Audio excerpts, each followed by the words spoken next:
ये है पाकिस्तानी गुमनाम।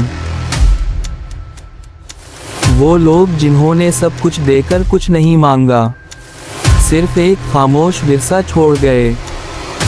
आइए उनकी कहानी सुने, उनके नुकूश खामोशी को लफ्ज़ों में ढालें, ताकि कल का मुअर्रिख ये ना कहे कि हमने अपने गुमनाम हीरोज़ को भला दिया। पेश है गुमनाम की सनसनीखेज़ दास्तान।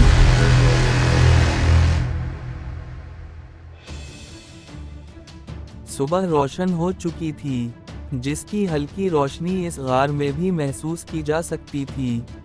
एल्फा उठ बैठा और अपने आसपास का जायजा लिया। सब ठीक था। वो बाहर निकल आया और एक नज़र बर्फबारी का जायजा लिया, जो एक रात में कई इंच बढ़ चुकी थी।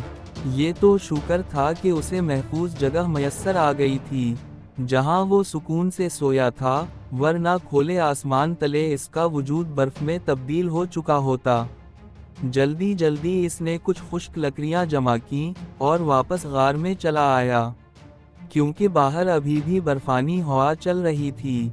आग जलाकर उसने पानी गर्म करने के लिए रखा और बैग से खुश्क दूध और चीनी पत्ती निकालते हुए अपने लिए एक कड़क सा चाय का कप तैयार करने लगा, और फिर अपने पास मौजूद खुश्क राशन से एक भरपूर नाश्ता किया। फिर सारा सामान उठाते हुए उसने खुद को अच्छी तरह से लपेटा और सर पर ऊनी टोपी चढ़ाते हुए गरम मफलर को गर्दन पर अच्छी तरह से लपेट लिया। हाथों में मोटे दस्ताने और आंखों पर काला चश्मा चढ़ाए वो बाहर निकलने के लिए बिल्कुल तैयार था। अपनी सिमत का तयन करते हुए उसने अपना सफ़र एक मर्तबा फिर से शुरू कर दिया, जो रात को मौसमी हालात की वजह से मुअत्तल का शिकार हो गया था। अल्लाह करे बस वो लोग अभी वहीं हों, कोई ना कोई वसीला इंशाअल्लाह बन ही जाएगा। वो अपने कदमों में तेज़ी पैदा करते हुए उस जानिब चलने लगा जहां कल उसने फौजी बेस देखा था। फिर पूरा दिन एल्फा का इस सफ़र की नज़र हो गया और दरमियान में कोई काबिल ज़िक्र वाक़या पेश ना आया। दिन के इख्तिताम तक वो फौजी बेस के खासा करीब पहुंच चुका था। अब तो खाने का जो सामान इसके पास मौजूद था वो भी ख़त्म होने को था। जिस पहाड़ी सिलसिले में वो सफ़र कर रहा था, ये उसका आखिरी टीला था, और इसके बाद एक मैदान फैला हुआ था, जिसके बाद वो फौजी बेस मौजूद था। इन लोगों ने भी सही जगह चुनकर ये बेस बनाया था, और ये मुमकिन था कि उसकी निगरानी यहाँ टीलों से भी की जाती हो, जिनके दरमियान वो उस वक्त मौजूद था। अगर वो चटियल मैदान में सफ़र करता तो इसके देख लिए जाने का इम्कान वाज़ेह था। एल्फा ने अपना इरादा मुअख्खर करते हुए रात में निकलने का फ़ैसला किया और दोबारा से इस सिलसिले में घुस गया जहां से वो बाहर निकला था। शाम ढल रही थी और उसे बस इंतज़ार ही करना था। अभी वो सोच ही रहा था कि कैसे वो इस बेस में दाखिल हो, जब अचानक ही उसे हवा में एक शोर सा उठता हुआ महसूस हुआ। ये मखसूस आवाज़ हेलीकॉप्टर की थी, जो हवा में एक शोर सा पैदा कर रही थी।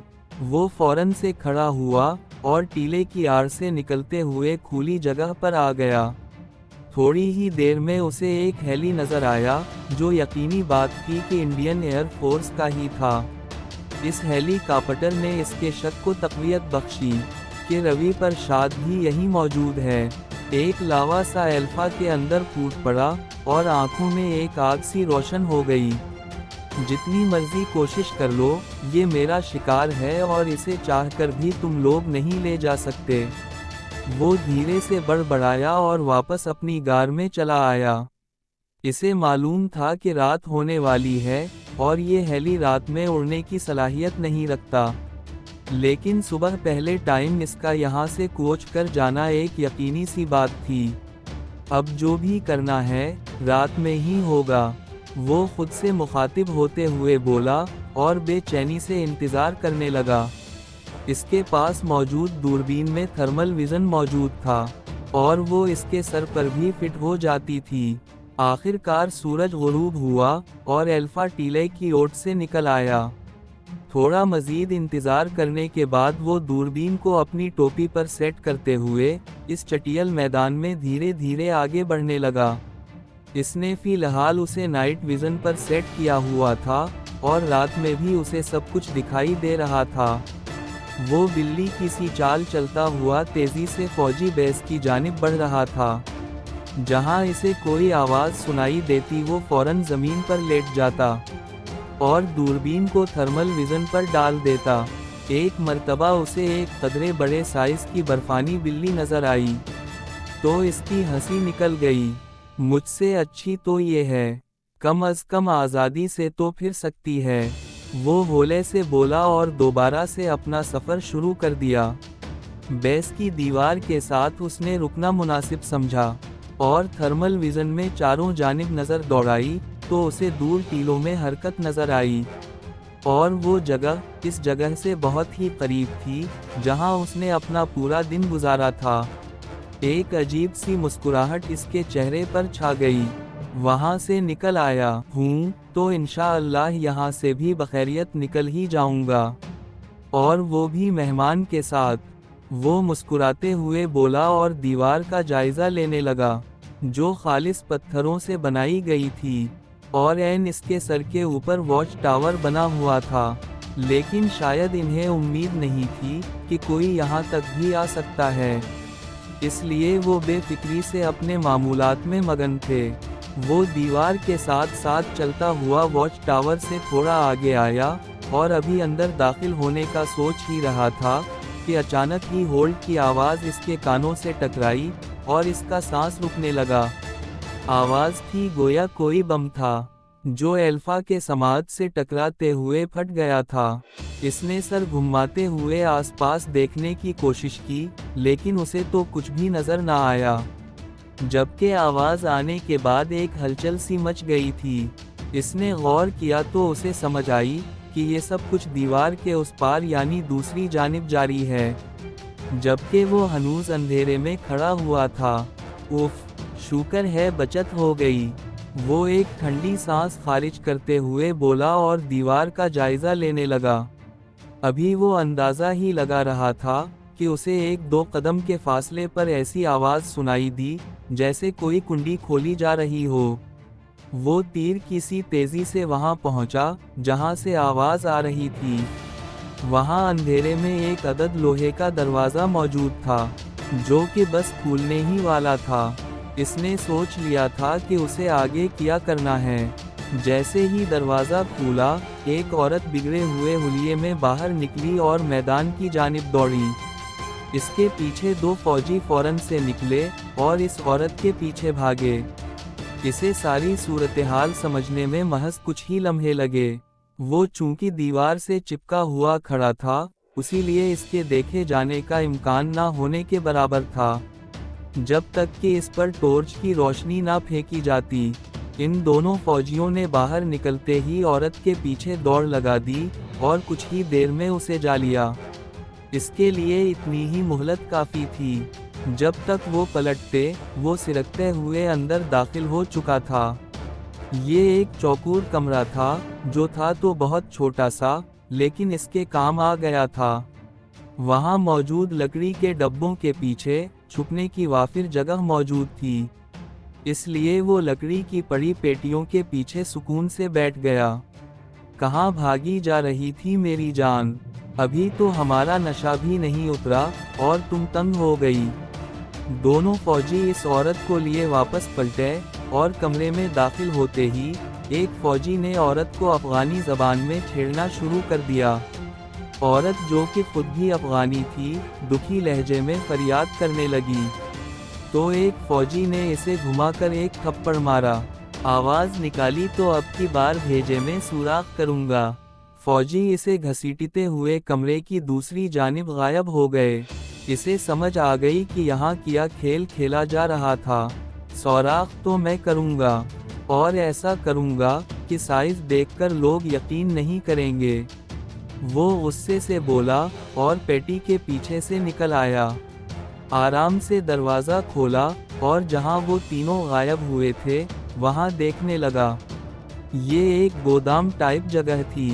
जहां असलहा और दीगर चीजें मौजूद थीं। जैसे ही इसकी नज़र इस माले गनीमत पर पड़ी, इसकी हंसी निकल गई।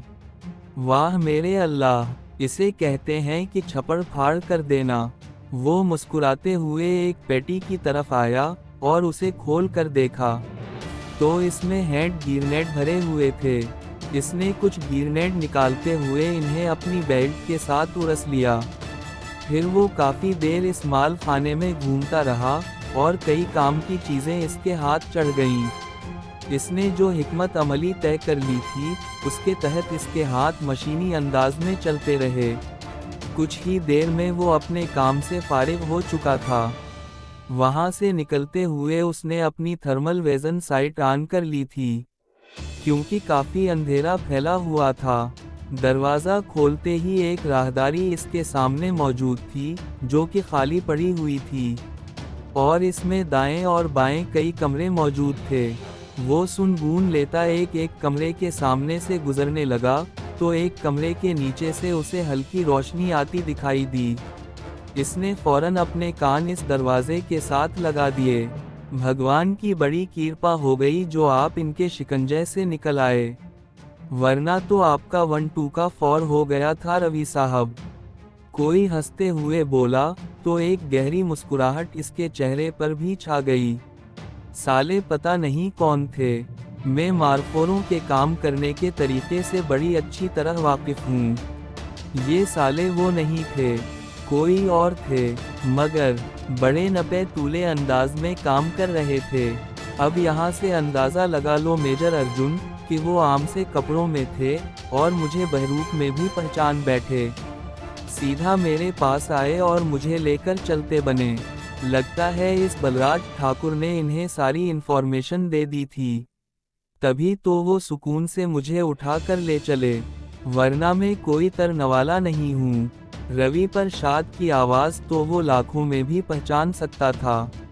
चलो बड़ी कृपा हो गई जो हम तुम्हें वहाँ से निकाल लाए, वरना अभी तुम बलराज के साथ ही बैठे होते। दूसरा बंदा जो मेजर अर्जुन था, जहर भरे अंदाज में बोला, तो इसकी आंखों में आग सी जलने लगी। यहाँ से बाहर जाओगे तो किसी को बता पाओगे ना कि वो दूसरी पार्टी कौन सी है। यही तुम्हें मारकर यहाँ ही तुम्हारा कब्रिस्तान बना देना है मैंने। एल्फा खुद को मुखातिब करते हुए बोला, और सोचने लगा कि आगे क्या हिकमत अमली तैयार करे। अभी वो सोच ही रहा था कि इसे यूं महसूस हुआ जैसे अंदर से कोई उठते हुए दरवाजे की जानिब आ रहा हो। वो फौरन ही दीवार के साथ लगकर खड़ा हो गया। थोड़ी देर में दरवाज़ा खुला और मेजर अर्जुन एक और फौजी के साथ बाहर निकला। आओ ज़रा इस कच्ची कली को देखते हैं क्या कुछ छुपा हुआ है इसकी मासूमियत के पीछे। मेजर अर्जुन हंसते हुए बोला, और उस फौजी के साथ एक जानिब को चल दिया। वैसे सर जी, रवि प्रसाद ने हमें मायूस ही किया है। दूर होते हुए भी एल्फा के कानों तक उन दोनों की गुफ्तगू पहुंच रही थी। इसका भी कर लेंगे कुछ ना कुछ। अभी तो जो सर पर चढ़ी हुई है उसे उतारना ज़रूरी है। मेजर अर्जुन मकरू अंदाज में बोला, और दूर एक कमरे का दरवाज़ा खोलते हुए दोनों अंदर गायब हो गए। इसे मालूम था कि अब वो दोनों आध पौने घंटे से पहले पलटने वाले नहीं हैं। इसीलिए मुतमईन अंदाज में पहले अपने बरेटा पर साइलेंसर चढ़ाया और फिर रवि प्रसाद वाले कमरे का दरवाज़ा खोलते हुए अंदर दाखिल हो गया। ये कहानी आपको कैसे लगी? अच्छी लगी तो वीडियो को लाइक और चैनल को सब्सक्राइब करें और बेल आइकन भी दबा दें ताकि नई वीडियोस आप तक फौरन पहुंचें। मिलते हैं अगली वीडियो में, तब तक के लिए हमें दें इजाज़त। अल्लाह हाफिज़।